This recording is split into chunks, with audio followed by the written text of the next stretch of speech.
नमस्कार। Corona pandemic के 17वें संस्करण में आप सभी का हार्दिक स्वागत है। जैसा कि मैंने अपने पिछले एपिसोड में आपको बताया कि इस एपिसोड में हम जो चर्चा हमने बीच में छोड़ी थी उसे आगे बढ़ाएंगे। वह चर्चा थी कि आगे का रास्ता क्या है, व्हाट्स द रोड अहेड, और कोरोना के कहर से हमें कब मुक्ति मिलेगी। यह कहना बहुत मुश्किल होगा कि कोरोना के कहर से मानव जाति को कब मुक्ति मिलेगी। यह एक लंबी लड़ाई है और इसमें वक्त लगेगा। कितना वक्त लगेगा आज की तारीख में कोई भी नहीं बता सकता, पर उसके लिए मैंने 3 अलग अलग फैक्टर्स का जिक्र किया था। एक था वायरस, जिसके बारे में हम पहले बात कर चुके हैं। दूसरा था होस्ट का इम्यून रेस्पॉन्स और तीसरा था इंटरवेंशन। इंटरवेंशन या तो ड्रग्स का हो सकता है और या टीके का, वैक्सीन का। तो आज हम बात करेंगे होस्ट के इम्यून रेस्पॉन्स की। पर चूँकि होस्ट का इम्यून रेस्पॉन्स और टीका आपस में काफ़ी ओवरलैप करते हैं, तो उसमें हो सकता है कुछ बातों का जिक्र टीके के संबंध में, वैक्सीन के संबंध में भी हो जाए। और जब हम इंटरवेंशन की बात करेंगे, दवाई और वैक्सीन्स के इंटरवेंशन की, तो कुछ बातों का दोहराव भी हो सकता है। पर विषय को अच्छी तरह समझने के लिए मेरे ख्याल में यह दोहराव आपको ज़्यादा तकलीफ़ नहीं देगा और आप इससे बोर नहीं होंगे। तो बात शुरू करते हैं होस्ट के इम्यून रेस्पॉन्स से। हमारा इम्यून सिस्टम जो है, उसमें हम 2 तरह की इम्यूनिटी के बारे में बात करते हैं। पहला इनेट इम्यूनिटी और दूसरा एक्वायर्ड इम्यूनिटी। इनेट इम्यूनिटी का अर्थ है हमने अपने माता पिता से जो इम्यूनिटी विरासत में पाई है, जेनेटिकली जो हमको उपलब्ध है। और उसमें भी 2 तरह की इम्यूनिटी हो सकती है, एक एक्टिव और एक पैसिव। वो पैसिव इम्यूनिटी वह है जो जो बच्चे को अपनी माँ से मिलती है और वह बहुत लंबे समय तक नहीं रहती। 4 से 6 हफ्ते में वह इम्यूनिटी धीरे धीरे गायब हो जाती है। दूसरी तरह की जो इम्यूनिटी है, वह आपका जो जेनेटिक कोड है, जो जीन्स हैं, उससे गवर्न होती है। और यह बहुत ही जटिल विषय है, पर वह जो हम अपने जीन्स में पाते हैं, उससे हमें कई जो परिस्थितियां हैं उनसे मुकाबला करने की ताकत मिलती है। अब रही एक्वायर्ड इम्यूनिटी की बात। तो जो एक्वायर्ड इम्यूनिटी है, वह हम जैसे जैसे जीवन पथ पर आगे बढ़ते हैं उसको प्राप्त करते जाते हैं। इसके 2 तरीके हो सकते हैं, एक तो वैक्सीन द्वारा और दूसरा इन्फेक्शंस जो हमको होते हैं उनके द्वारा। जैसा कि आप सभी जानते हैं, कई तरह के टीके बचपन से लगाए जाते हैं ताकि विभिन्न तरह की बीमारियां न हो सकें। जैसा आप सभी जानते हैं कि डीपीटी और पोलियो की दवा जो है बचपन से ही शुरू की जाती है। एक वक्त था जब भारत में बीसीजी का टीका भी पैदा होते ही लगाया जाता था। पैदा होते ही नहीं, एक अंतराल के बाद लगाया जाता था ताकि बच्चे का इम्यून सिस्टम इतना हो कि वह उस बीसीजी के टीके को रेस्पॉन्ड कर सके। तो इस तरह के कई टीके हैं और उनके कई अच्छे परिणाम हमें देखने को मिलते हैं। जैसे कि चेचक जो है वह पूरी दुनिया से आज की तारीख में गायब हो चुकी है और उसकी वजह है जो टीका था, उसकी वजह से पूरी दुनिया में एक इम्यूनिटी उसके वायरस के खिलाफ पैदा हो गई और आज पूरी दुनिया से चेचक का नाम गायब है।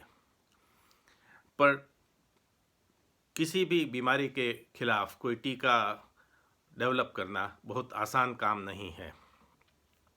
आज भी कई बीमारियां ऐसी हैं जो सदियों से चली आ रही हैं और विज्ञान अभी तक उनके लिए कोई टीका डेवलप नहीं कर पाया।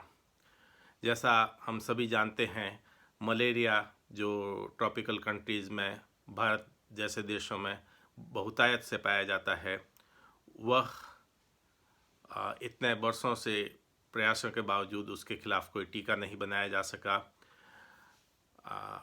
उसी तरह जो कुछ और बीमारियां हैं, जैसे HIV है। HIV की शुरुआत 1980 में हुई और आज करीब करीब 40 वर्ष होने के बाद भी उसके खिलाफ कोई टीका नहीं बनाया जा सका। इसकी कई वजह होती हैं और उनमें से एक महत्वपूर्ण वजह जो है वह वायरस में होने वाले म्यूटेशन हैं, जिसकी वजह से कोई टीका जो बनाया जाता है वह उसके खिलाफ एक बार म्यूटेशन हो जाए तो प्रभावी नहीं रहता। तो यह कहना बहुत मुश्किल है कि अगर हम किसी वायरस के खिलाफ कोई टीका तैयार करते हैं तो उसकी प्रभावशीलता कितना समय तक रहेगी। पर निश्चय ही यह अलग अलग जो बीमारियां हैं उनमें अलग अलग तरह के रेस्पॉन्स आपको मिलते हैं और उससे यह आपको अगर एक पूरा अध्ययन हो तो पता लगता है कि किस तरह के टीके प्रभावी हो सकते हैं और उसमें सफलता मिलने की संभावनाएं उसी तरह से नियंत्रित होती हैं। जब टीके की बात हो रही है तो मैं बता दूं कि आज की तारीख में करीब 78 विभिन्न लैब्स में इसके क्लिनिकल ट्रायल्स शुरू हो चुके हैं या शुरू होने की तैयारी में हैं। परसों ऑक्सफोर्ड में पहले 2 ह्यूमन वॉलंटियर्स को टीका लगाकर इसकी शुरुआत की गई।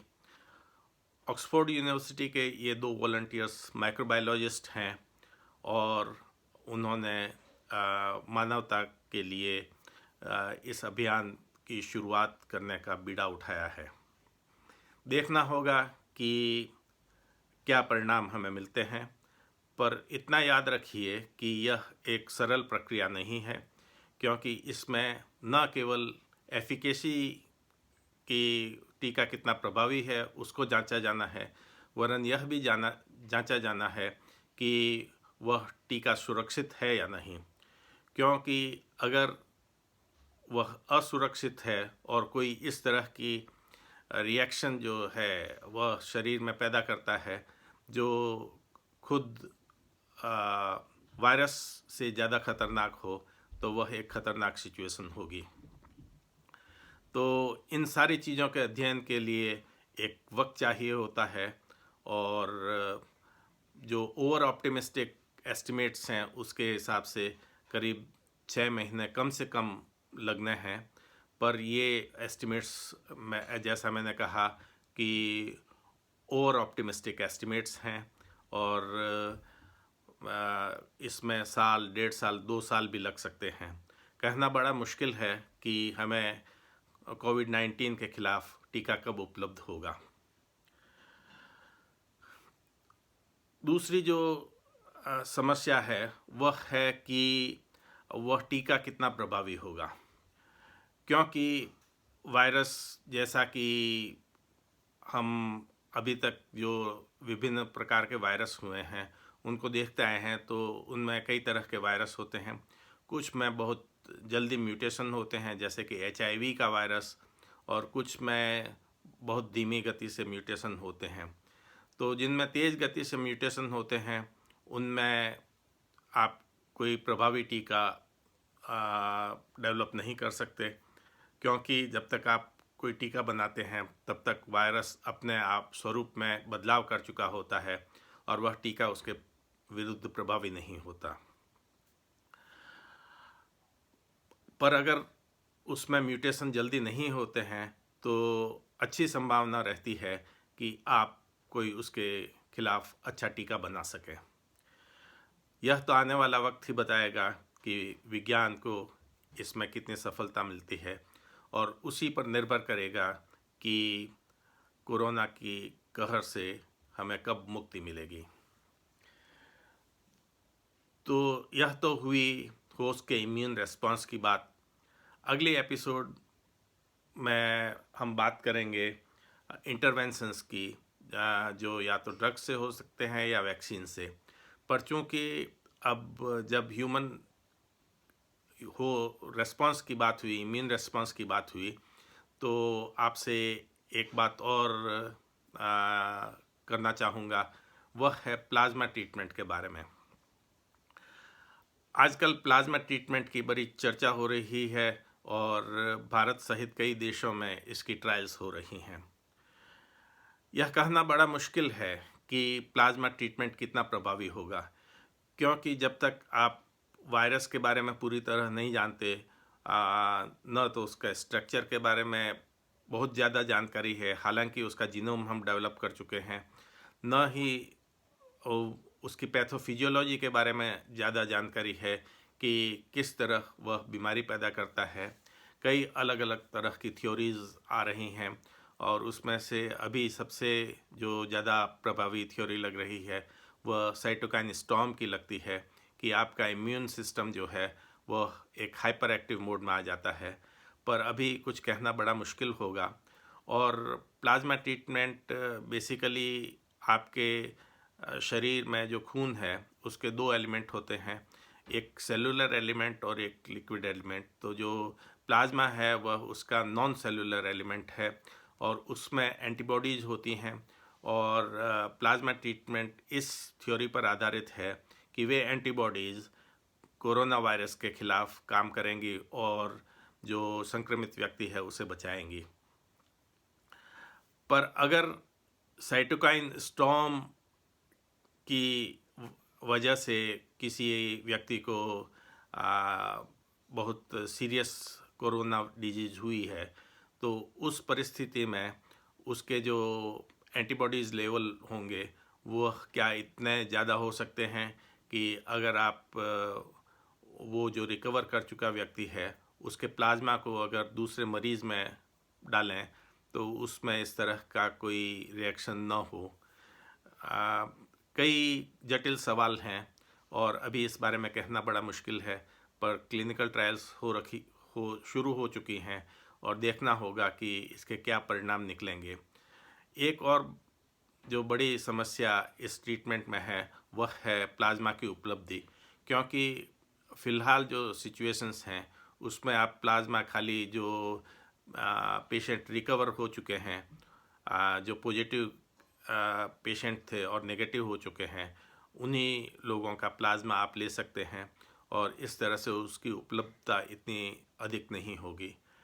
देखते हैं क्या होता है, इस बारे में वक्त बताएगा। आज की बात इसी मोड पर आकर हम ख़त्म करते हैं।